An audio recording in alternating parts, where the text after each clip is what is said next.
Welcome to the Radical Anthropology Group. This evening is a very special evening, actually, and we have a very eminent and very welcome speaker. But before I introduce her and others here, because I'm actually helped this evening by Kofi, so he's going to introduce our speaker actually. Just very, very briefly about us in the Radical Anthropology Group and how this all kind of connects up. We are London's longest running evening class. We've been running for 42 years, since 1978. And since we started, we've always been doing what we call reverse anthropology. I just wanted to say briefly what we mean by that. Anthropology began under colonialism, and particularly British anthropology, inspired by Bronisław Malinowski and A.R. Radcliffe Brown. Functionalist anthropology was just designed to enable colonial administrators to get to know indigenous cultures in Africa and elsewhere in order to allow those colonial administrators better to understand and for that reason manipulate and exploit what they called savage labour. With the effects of the colonial revolution, especially in the post-war period, colonialism has been continuing under a different label, if you like, and the label has been development. And development has proceeded on the basis that elsewhere in the world, people need developing. And over here in the West, not just anthropologists, but others, we are the people to do that developing. And just very briefly, let me just say this. I think, and we think in the Radical Anthropology Group, that development would be a very good idea. We in the West most definitely need developing. We need developing morally, politically, socially. We need to be developed, if you like, by precisely the people who in the past we have considered were in need of development. And so reverse anthropology means doing the opposite of what anthropologists have traditionally done. And those of you who've been here at UCL a few months ago, under the Flourishing Diversity event, will remember what happened there, where actually what happened was we had many dozens of indigenous rights activists from all around the world here in UCL, and we anthropologists and other academics sat down and tried to allow our guests to develop us. We were listening to other voices, because other voices need to be listened to for all kinds of reasons. Of course, one of them is that if we don't listen to those other voices, it's very unlikely we'll manage to undergo sufficiently a revolution capable of guaranteeing the future of our planet. So XR comes into all this very much, and this evening we're going to attempt to make those combinations.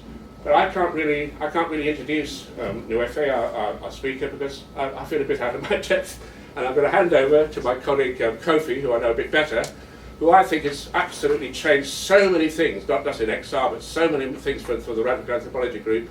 So anyway, over to you, Kofi, and the two of us are going to kind of facilitate this together. But I imagine Kofi will be doing the lion's share of the work this evening. Yeah, this is one of the best moments of my life. For a very long time, we have been searching for this opportunity for the true voices of our people from the grassroots of our communities of resistance that have been in rebellion for hundreds of years and passed the torch of rebellion from one generation to the other to be heard in spaces like this. Again, strangely, thanks to Extinction Rebellion,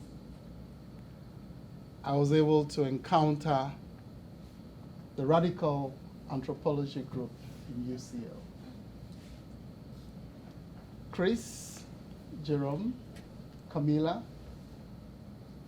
have been very instrumental in opening up this space that I never knew in the over 25 years of my existence of living in Britain as a political refugee existed.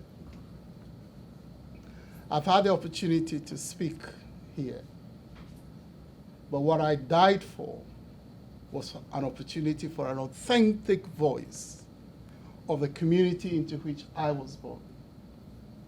The community that taught me to be human, that taught me to understand that the very humanity of the people in our community would be nothing if that humanity was not expressed in our humanity to all other peoples on this planet. And if that humanity was not expressed in a harmonious, respectful relationship with our very Mother Earth, that amongst our people we call Miano. Thankfully, with the help of the UCL Radical Anthropology Group, the Center for the Anthropology of Sustainability that Dr. Jerome Lewis heads, we invited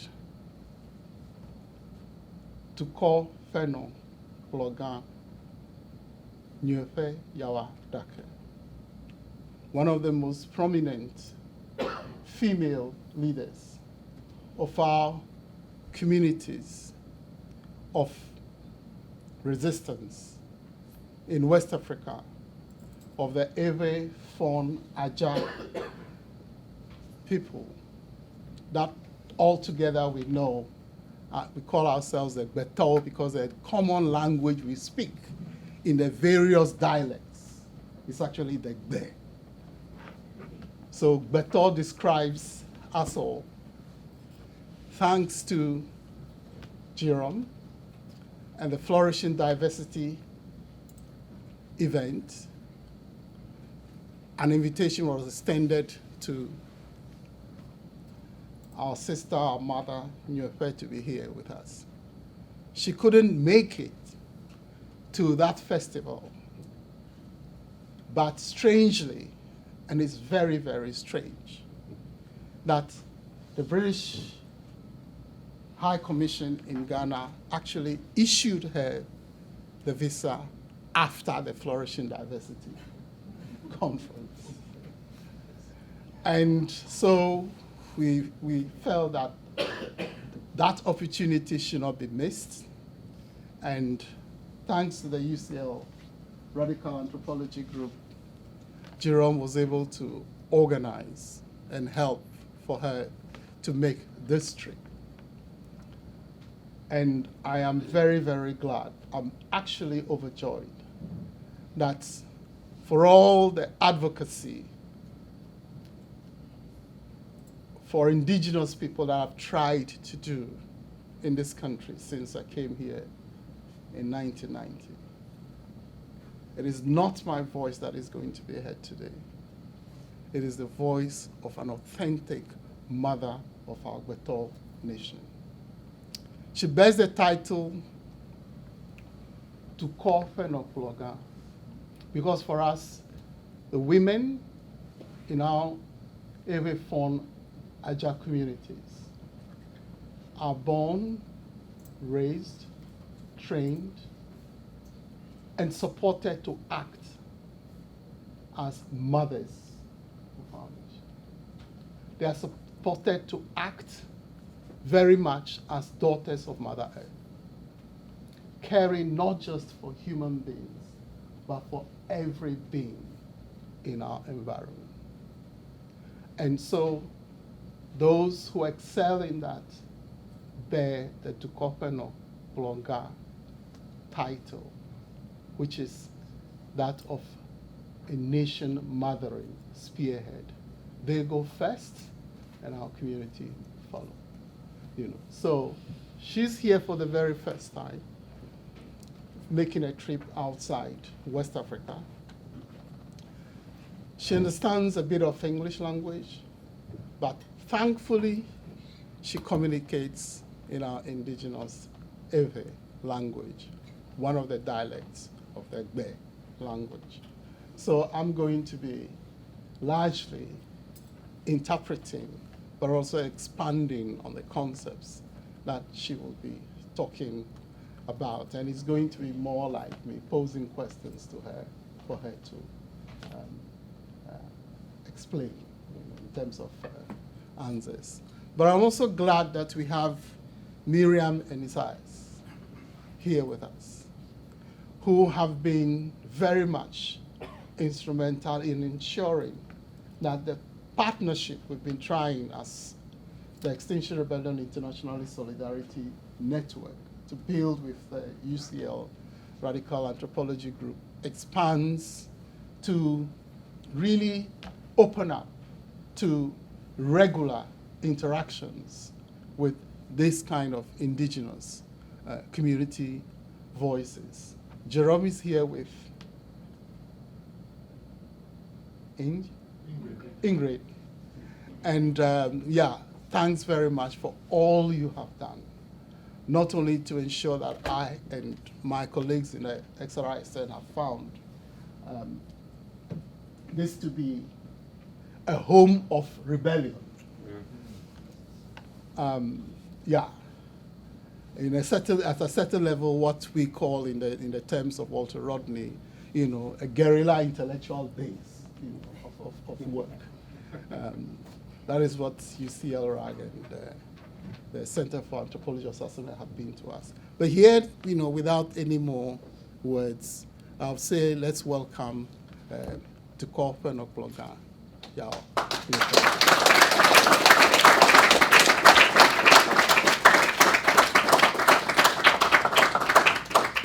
To start with, I'll invite our brother Kwame Adofosampo to play on the traditional flutes that we call Atentenben, one of the compositions of our Beto musicians, Togbe Amu.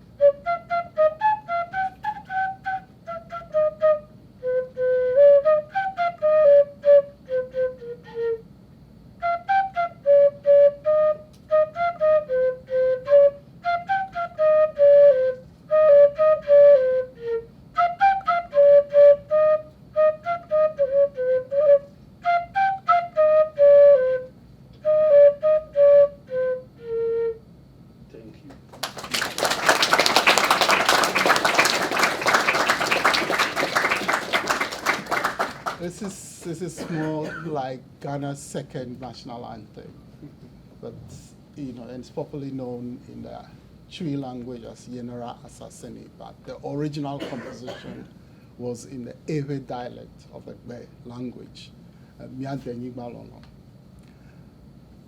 Also, before Nyoefe speaks, would like to recall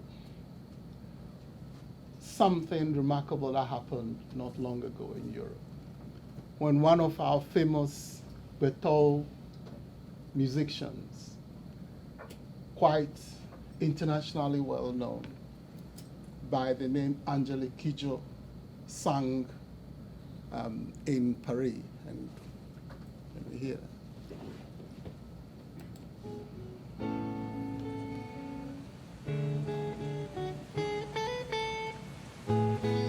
Grosses larmes en songeant que tout est terminé.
la toi si bébé da ta ta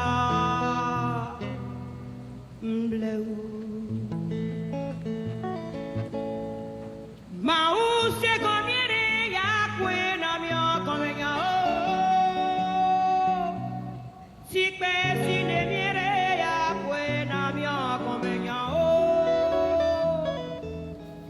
Minaucho mi topera Minaucho mi topera Bueno kaka mia poise kwebinyo Bueno kaka mia poise kwebinyo Bleu e mia da pero Bleu e mia da pero Bleu Blewi, blewi, blewi mianda pelo, blewi mianda pelo, blew.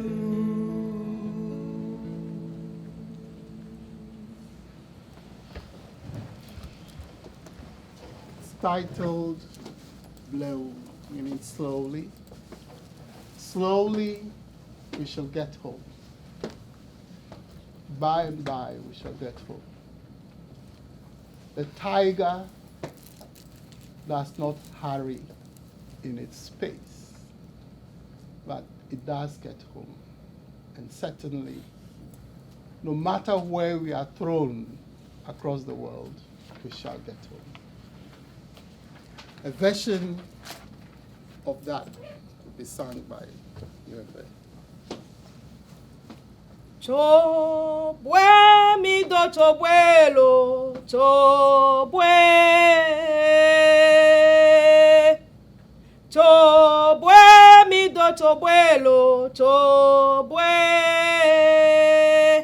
Megayo, awo megayo. Megayo, pagba meyo na zonlyo de. Megayo, ao megayo. Megayo, pa meyo na zonlyo. Mebe chobwe, mi do chobwelo, chobwe. Chobwe, mi do chobwelo, chobwe. Megayo, ao megayo. Megayo, pa meyo na zonlyo de. Megayo, ao megayo. Megayo, pa meyo na zonlyo. Megayo, ao megayo. Megayo, pa meyo na zonlyo de. Megayo, ao megayo. Megayo, pa meyo na zonlyo.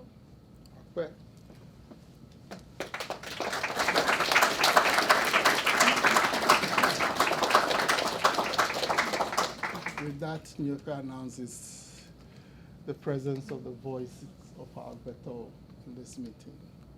And we'll go forward by, well, doing it the way we do. Simply ask her. So, Kemine, Viva Tumila Fielo, and Nyaka Chove, Lewa Ablodemowonusro. Nkwa enye Nyonuokploga Nyoefe Yawa Dake. Nuka ekplon va fi. Ti ekplon va fi. Meda pene Dr. Jerome Plepe Pedento Owena monu popo gankem bema va demi va peta demi fonu tomi ape ngoyi yun. Well, what has brought me here from amongst my people? First of all, let me express gratitude to Dr. Jerome Lewis and those he's working with for this opportunity to come and share our learning experiences with you with a view of also learning from you. Miaonye gbeto micho edoto Nigeria, Benin, Togo, Ghana. Yami nye gbeto gake me mama va mamia dome. Ya me over ti Togo, Nigeria, Benin. Fifia mia Ghana toa alo mia viewe eke cho Ghana. Fifia mia fanyi gbawe de. Leke mi le mia fanyi gbawe wai. Mia fanyi gbawe mi ati ke le mia pe forest. Enya ati ganwa ati do le oyobe dum. Ati do le oyobe kenglalwe. Ati do le oyobe hihe. Ati ke mi ofete la mi jira one du amejuro o la ti ofete. I come from the Beto communities that are spread across West Africa, divided by the foreign created borders of Ghana, Togo, Benin, Nigeria.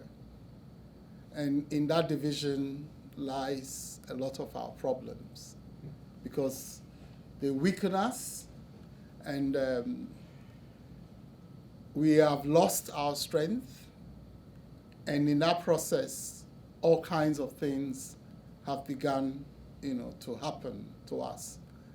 We are losing, for example, our forests, our mountains, the precious trees that have been with us for generations are being lost, and she's named some of the trees that, quite frankly, I personally cannot call their names in the English language. But yeah, she knows those specific trees that are so precious and have been with us for hundreds of years are now being lost. Mia pavo o la ve opete ta enla ke onye la e la ve ma e do le obeto eto ahole enla kwasiwe kisi enla ke onye egbeme la opete la enla opete ovajo. Okay, because of the deforestation that the homelands of the Beto spread across West Africa have been experiencing with and worsening over the years, many of the wildlife, the particularly also the animals, like gorillas, like deer, antelopes, even elephants, all of those things have now, disappeared, from our area, and more we are becoming very vulnerable to climate change and its devastation, in our environment. But before we continue, she also has mentioned the fact that as Beto, we are a traveling people. We have never been confined until the colonial borders came up to one particular place, and we have moved. But these borders now actually force us, into settling in and no more able to move as freely as we used to move. Mia petio etio le mia pa vome fifie mia petio amida silon etidole oyobe atakpla etidole obe jengota etikemi opetela enye ti kwasi dole mia pe avome mi kuo mi nu gake mi dasile tikemi we mi gble tiowe mi afe to petela mi jirane amejro towa o gba mi afe to o kaka mi afe ti o fete. In our forests, we've had very precious, unique bodies of water upon which we have survived, that have been very much part of our identity, as it were. Many of these bodies of water have now disappeared, dried up in many, many places, which is creating also water problems. as Beto, we actually live on and around the Wetogbika mountain ranges that are described as usually they describe them as the Akwapem Atakora, mountain range, that stretches from inside present-day Ghana right, into Benin. Now, these mountains now are being raised, parts of them are being raised, to the ground. They are being encroached upon, bits are being sold out, to foreigners, and that is also having very destructive impact, on our lives and on the lives of our communities. Tamia petiwe, leke mia petiwe, emile wade, mia pe dekonue, mia pe dekonue, leke mia pe afia mia pe viobede, nuke mia pe dekonue, mi da sile mia pe dekonue wa, amejuro vale mia pe dekonue fi, kole jojo, amejuro kwe, kola le nu kwasi o wai, tade emia oche, emi jira mia pe dekonue do, chomegbe o va zunu nemi, emi va ofofu, alo mia no video wa ole ye tefe bubuwe ke mia manya wa o che wa pe wa nya be o nuke wa mila ejebe ni o trova fe do le Jamaica ejebe wo fete no globe o fifie mila wa ele nyonyo tare you are trova fe.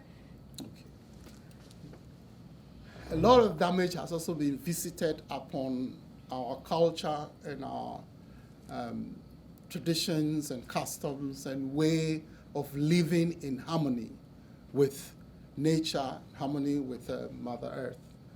And the cultural destruction touches very much upon the very soul, of our communities.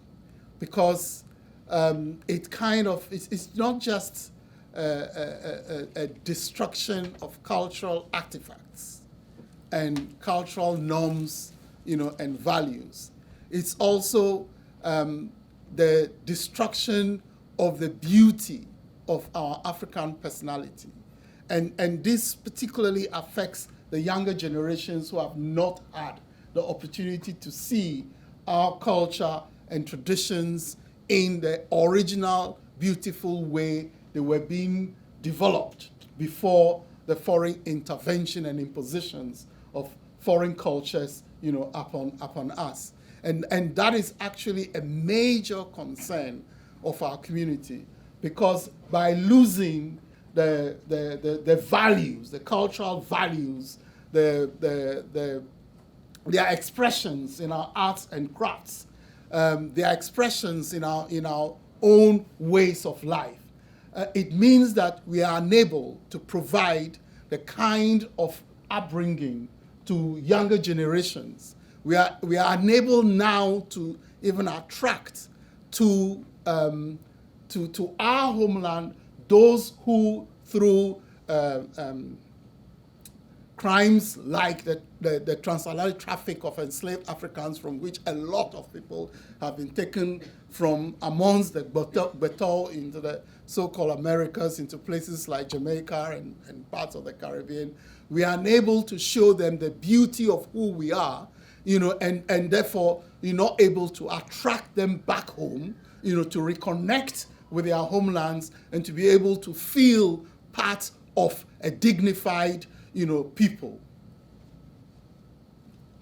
Mia betoa de mia che de matan fofu mia wo mia fe school mia fete mia fofu mia biewe alo betoa mia wo mia fe school de mia nonu fia mia fe vio evenu fa fia mia fe vio le mia degbe me mia degbe mia fa matio nu ke we mi zanye mia fe Afrika lo mia fe pepe nu anawa mia fe viewe alo matando school sigbe anonu ke mi we fia we le mewa.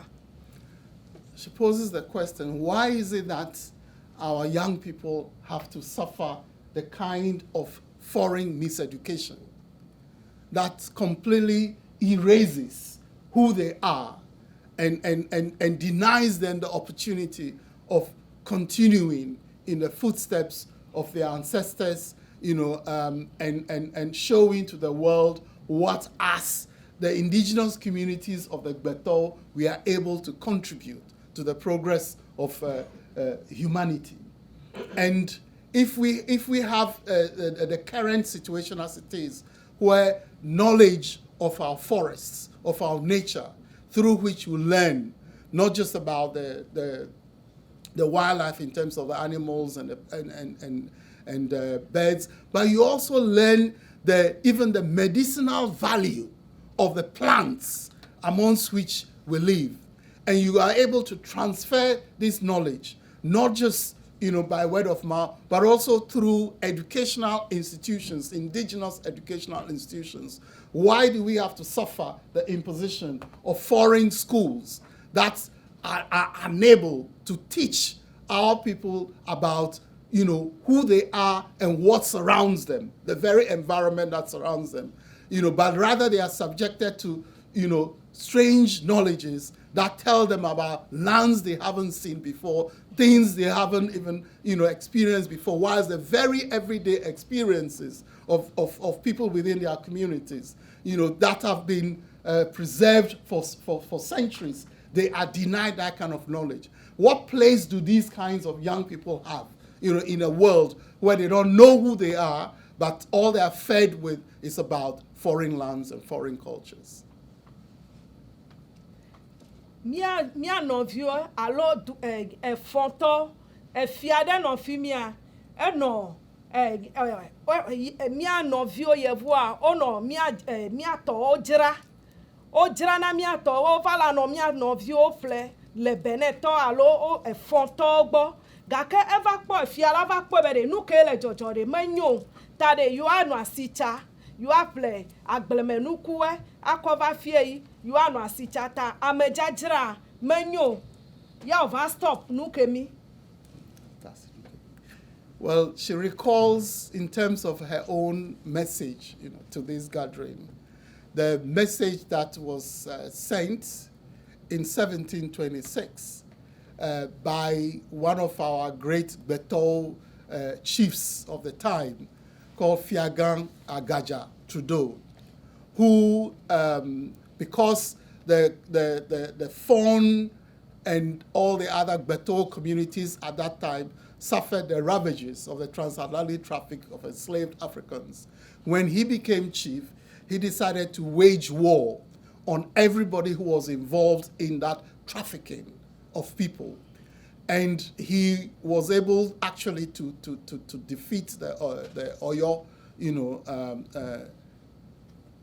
chiefdom at the time that was quite, notorious in spearheading or in being used by the European, slave catching, merchants, to promote this trade, and was also being used to divide the community, the African communities at the time.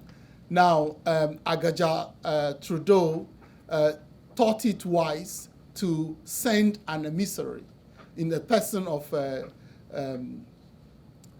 Dumegan Adomotomo together with a captured British slave trading merchant called Bullfinch Lamb, to see King George I with what was described as a letter with a scheme of trade, to say, instead of trading in human beings, instead of promoting the capture and selling of human beings, why can't we deal in normal goods? We have lots of food crops.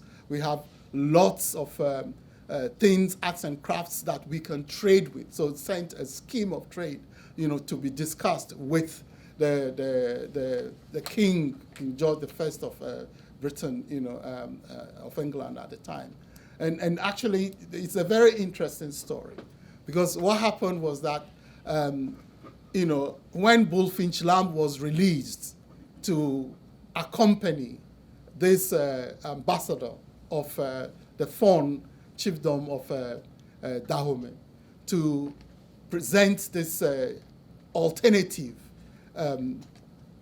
relationship building to King George, somewhere along the line, Bullfinch Lamb sold Adomotomo himself into enslavement in Maryland, in the United States. and left him there and then came here, and he was, working as an enslaved African for about 2-3 years before he went back, to free him and then bring him to this place.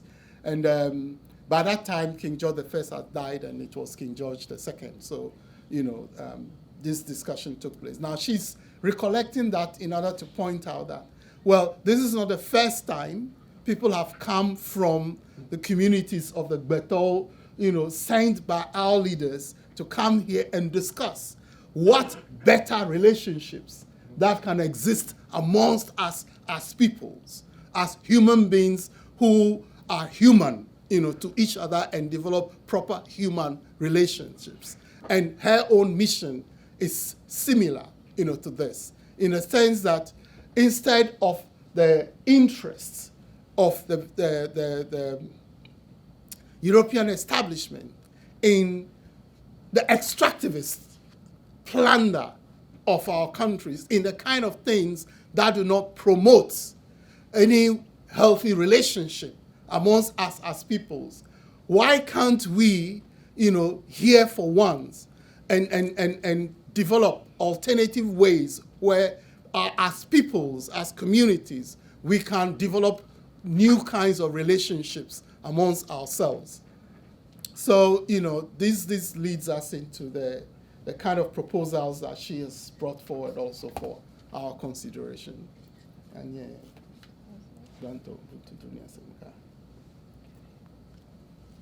miape dɔwawa bonto dini asempa asemka eya enye dɔwana ɖe leke miawa akɔkpe ɖe ɖekakpuiwo alo akɔ aƒonu ne ɖeviwo leke miawa ne amewo be ɖe nu sia nu ke mi di alo nu kewo ɖeviwo miatɔ akpɔ alo ame miakɔ da ɖe mia gbɔ be ɖe ne miakɔ kpɔ leke miawa be miaƒo ɖevi amewo nu ƒu miafia nuwoe ame ke woayi ɖe forest avewo me woala srɔ̃nu tso atiwo ŋu elãwo ŋu nu kewoe nye miaƒe eʋekɔnu nu ke miwoe ƒetea miala srɔ̃nu tso ŋu.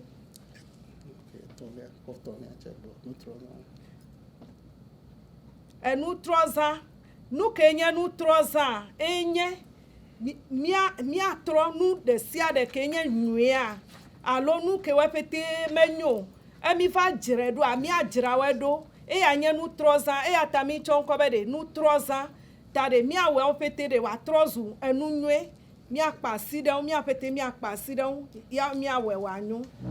So she's come with 3 main proposals from the Gbeto communities for discussion in terms of practical ways that we can develop collaboration. The first is the Ubuntu Dunia Semka, which is, let us learn to talk amongst ourselves, community to community, people to people. It is important that we have truthful conversations amongst ourselves without the interference of governments and corporations. That way you can know what we think, how we experience life, and what we'd like to share with you. Our trials and tribulations, our successes and our failures. If we are able to establish the kind of relationship where we are talking straight, to each other without the interference of vested interests who paint different pictures of what the realities are within our places, then we can reach a better understanding. So, for example, if we have a situation where, we have been told, that here is paradise, right? And paradise has been achieved by you going through the kind of destructive processes that we are now being made, to suffer. So you've had to destroy your forests. You've had to, poison, if necessary, your waters. You have to, poison your farmlands and so on. And out of those trials and tribulations that you have suffered, arise these shining cities, that you have, paved all with gold where milk and honey is flowing, and that's all this destruction of our forests, all this destruction of our water bodies that is happening now, we should endure them because at the end will be development, will be growth, and we will reach the kind of paradise that you have reached. That is what your governments and corporations and even NGOs and even academics who come and engage with us, this is the message they bring. But what do you have to say about this? Your voices are not reaching the ordinary persons, in our communities, in Africa. And that is why it's important for us to have, direct conversations amongst us about every aspect of life. Through that, we get to know each other, you get to know our truths, you get to know the challenges we face in common, and then we can address them together. The second proposal is about Miano-Safo, which is an interesting thing that Betel communities are trying to do. In a situation where a lot of young people are leaving schools with absolutely no knowledge about their environment, estranged from their environment, estranged from their cultures, from their traditions, estranged from their own ways of life. They are left helpless. Many drift to the cities, and from the cities, many drift abroad. What about having a situation where you assist us in helping them to learn from the elders that still are around the valuable knowledge and treasures that our environment around them, have. To be able to once again using modern scientific and technological gadgets, and I know that Jerome, in terms of the extreme sciences, project that you're handling, you're developing some ways of assisting communities, to do this, to conduct environmental audits, to know what there is in their environment in terms of the wildlife, in terms of plants, in terms of medicinal, herbs, and how best to conserve them in their own kind of way and not necessarily invite, those who have turned, conservation into another way of terrorizing, indigenous communities and taking hold, of their forests and of their environment. So, that is something that you could assist us with because we are trying to, organize these Miano-Safo groups of particularly young people, and some of our chiefs are assisting, in this process, and it will be useful to develop the kind of collaboration that will help, provide them with training and sharing the science that we develop together, because there are scientific things that have been done by these indigenous communities that hold a lot of scientific knowledge as well, and combined with the technological facilities that are here, then a lot can be achieved to the benefit of all of us. The third thing is the Nutrozan project. The Nutrozan is about building the kind of links that enable communities to share recycled goods amongst themselves. And this is a huge problem for our Betel communities and across Africa, because Africa is now becoming also a dumping ground for a lot of toxic waste, right? And our governments are being bribed and coerced, into taking a lot of toxic waste, from here. A lot of the things, everyday goods that now, because of the wanton consumerism, in this part of the world, you can use a mobile phone for 3 months and check it out, and just upgrade and get a new one, right? And yeah, all of these things, are packed out, and just dumped. Televisions, washing machines, refrigerators, they all find their way, into our parts of the world. What about the kind of projects where we discuss how do we recycle these goods? How do we ensure that, what you don't need but can be still useful, and it's what we want, not what you want to dump upon us. How can we develop the kind of collaboration that enables us, to have this kind of conversation and then work out how best, to make use of, goods in such a way that we minimize, the waste, particularly from the overconsumption, in these parts, of the world. And that might also mean, providing, training to young people again, to be able to actually repair these things, and use again, within our communities. So these are the three concrete, proposals that she's brought from her community to want to share, in terms of how we carry conversations, further into practical action. So. Could you perhaps tell us what the two pictures mean? Which one? Okay. Picture. Share me the picture. Picture here, like a point. Share me the Atia loka. What mean? Atia. Uno. Echielebo. Chika. Jengota chielebo. Ta uno konu ade. Atia dume. Ta tumpala atia dume. Chietie. Okay, be jengota chiela party ye. Chika. Mia pechi. Uyo be jengota. Yame atiela. Mela atia mo ake chielele. Atielele. Ta oda for pada refini yede chiebo. Okay. This is a sacred tree by one of the cleanest waters that she has in her particular village of the Beto called Ziavi in the Volta region of Ghana. And it is a water you cannot step in as such.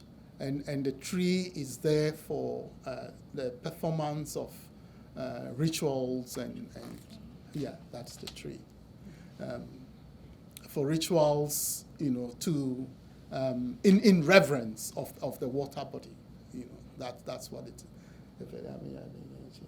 Yeah, a plot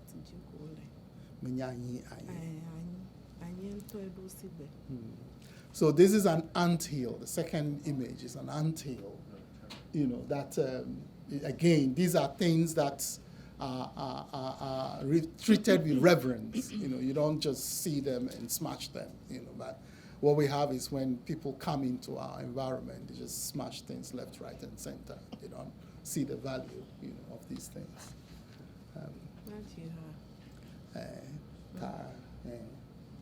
Well, she wants a kajibele. Okay, all right. Okay, she wants to sing a song at this point. Tade, melek blobede, vino me wajo. Ta me be me fomia nye duono blolade. Me fomia pete nufo vignon nufo. Bede mia pete mia wadeka. Tade me bede. Vino me wajo. Vino me wajro, vino me wajro, vino la drewa, vioti bodo me. Awo, vino me wajro. Vino me wajro, vino la drewa, vioti bodo me. Vino me wajro. Vino me wajro, vino la drewa, vioti bodo me. Awo, vino me wajro. Vino me wajro, vino la drewa, vioti bodo me. Well, this is a song that says that mothers do not quarrel.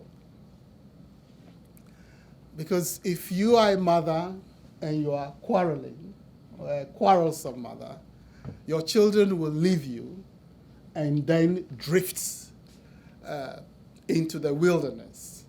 And this is to reinforce her message that instead of the quarrels that seem to now exist amongst peoples because of all these misunderstandings, because of all these things that are being done. Why, can't all the mothers in all communities be the points around which we gather all the children in order to have better relationships amongst all peoples? And this is really the point about the role of women in today's world that replicates the kind of ideal role of women as nation mothering spearheads in our Gbetol community. So it's a call out to mothers that we should become the centers around which new relationships devoid of the quarrels, the crimes and the quarrels of today, can be developed. Okay. To close, she wants to end with a song.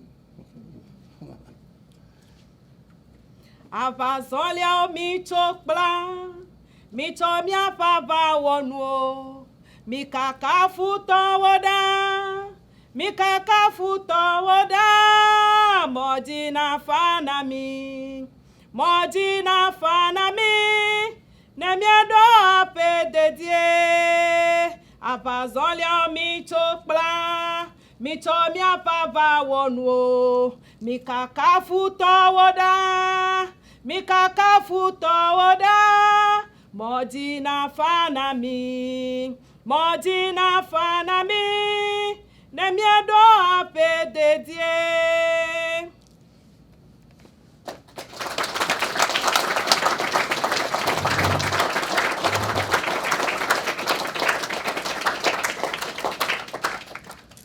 This is a song to reinforce the main theme of her visit, which is to share planet-repairing ways of new path-making that will unite humanity.